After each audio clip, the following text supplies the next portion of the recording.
Behind the Attic Wall by Sylvia Cassedy, Chapter 9.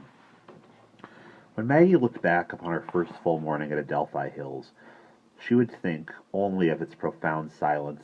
So quiet was the house, so still, she felt as though it had been frozen into a painting, and for a long time she couldn't tell whether it was too early for anyone to be awake or too late for anyone still to be at home. At last she rose and parted the curtains. It was barely morning. The garden had whitened with pale dew, and the birches where she had laid out her little rooms with sticks the day before hung like slender ghosts against a gray sky. How would she be awakened here? She wondered. In some places there was a clangorous bell. In others the house mother would snap the window shades up, letting the glare of the day attack your eyes. But there was no bell or house mother here, and the two aunts, who found her impossible to handle, might decide not to awaken her at all. The tray that had been left outside her door the night before had been removed. Maggie had heard it being lifted from the floor, and she heard, too, the rustle of a dress and the sound of footsteps disappearing down the hall. She sat on the window seat for a long time, watching the color seep back into the lawn and wondering what it was going to be like to live in a boarding school, or whatever this was, with no other children. Often, walking out among the halls and grounds of her old schools, she had pretended that the buildings had been emptied of everyone but herself, and she had suddenly become their sole inhabitant. This big room will be my bedroom, she had decided, and the auditorium will be the ballroom where I will dance alone. It will have red wallpaper and a black rug, and there will be white curtains on all the windows. Those were her favorite colors, red and black and white, the colors of her playing cards. The best part was always the garden. She usually would let it remain unchanged. The concrete playing field and the groups of trees would stay as they were. The only difference would be that no one else would be there, and she would aim basketballs to the hoop and wind about among the trees, totally alone, her whole life through. Now she had an enormous house, almost to herself, and she wondered what it would be like. Silently she got dressed, not in any of the dresses hanging ghost-like from the pole in the closet, but in her own clothes, a thin skirt too cool for a late September day, a tan blouse with a split in the underarm seam, and unmatched socks, and slowly made her way along the hall and down the stairs. The gray morning light was beginning to creep in through the parlor curtains and settle on the gray of the walls, leaving no glow. The first thing Maggie saw was the pair of portraits above the mantel. She gazed up at the two austere faces, noticing today something she had missed the day before. A small black and white dog curled at the man's feet. Maggie put her hand out. "Don't touch!" a voice cried, and Maggie spun around. Her two great aunts were seated side by side, quiet as cats, on the gray plush sofa. Their bodies were erect, their hands were folded in their laps, and their eyes fastened intently upon her. They were wearing different colors today, and Maggie had to squint in the gray light to find freckles that would distinguish one from the other.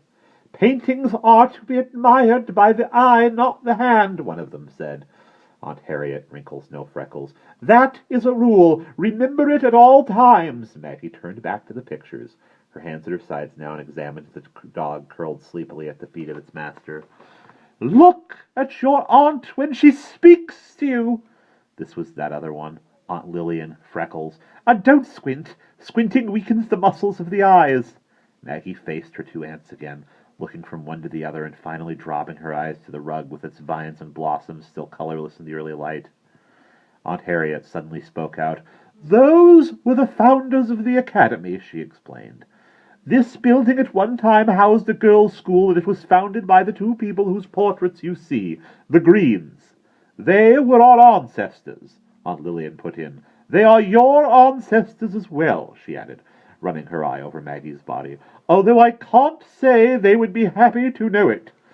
Her ancestors! Maggie jumped at the thought, and her eyes shot back to the two faces in their sturdy frames. Imagine having ancestors when she didn't even have a mother or father. "Now we are the only ones left," Aunt Lillian continued. "We and your Uncle Morris and you, of course," she added with a sigh. Uncle Morris? Where was Uncle Morris? She realized now that all the rooms she had entered the day before, none of them seemed to belong to him. Where did he sleep?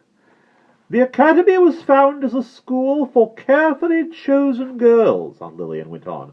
"Girls with character. Character is the most important element in a human being's life. Remember that at all times. The founders cared a great deal about character."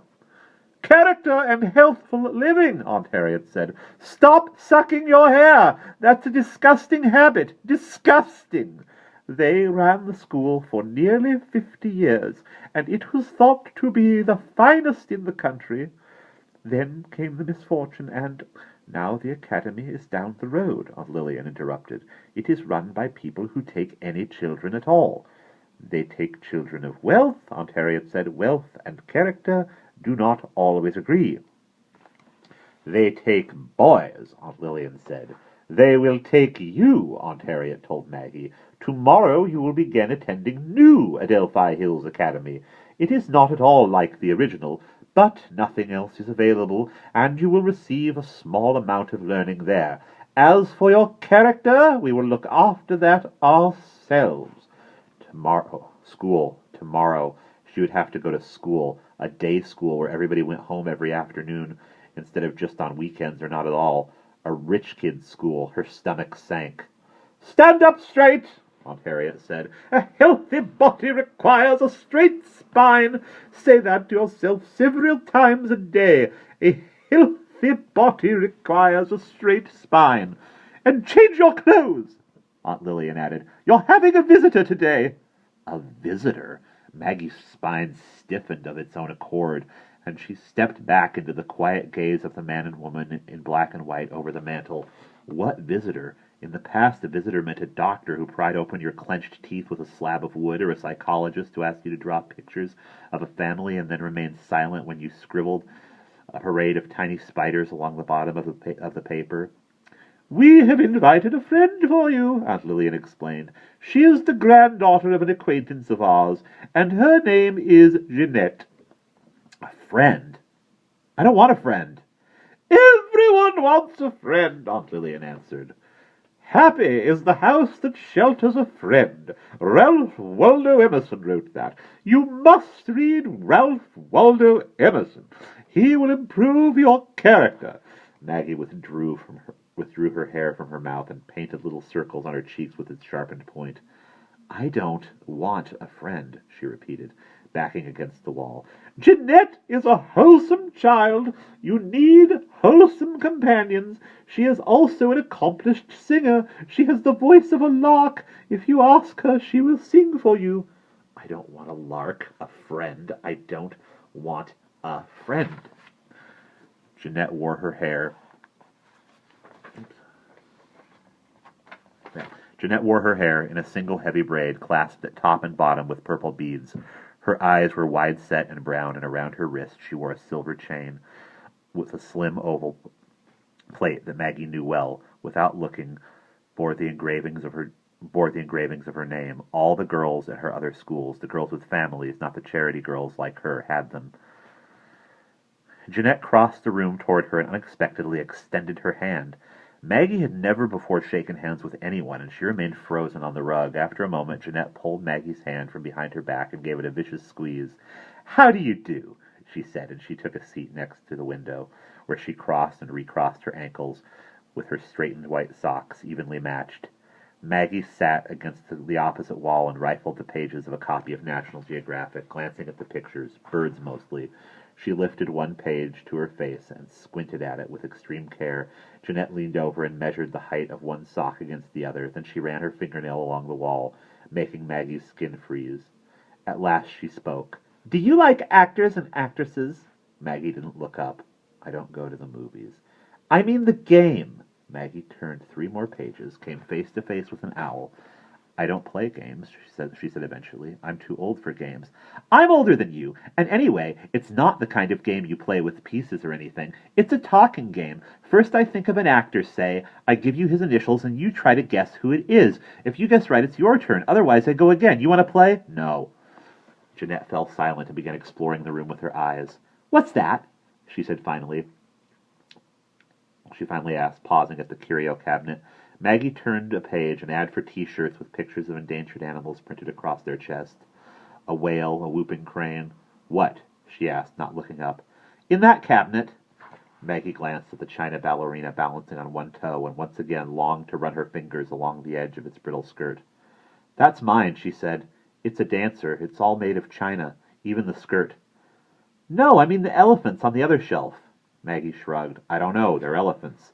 They look creepy. This whole house is creepy. How come everything is so dark here? Everybody says this place is haunted. My brother told me not to come. He said they used to have a boarding school or something here, and then something happened, and it's been haunted ever since. Nobody wants to come here, except your uncle, and even he doesn't want to come here. My brother says your uncle's crazy.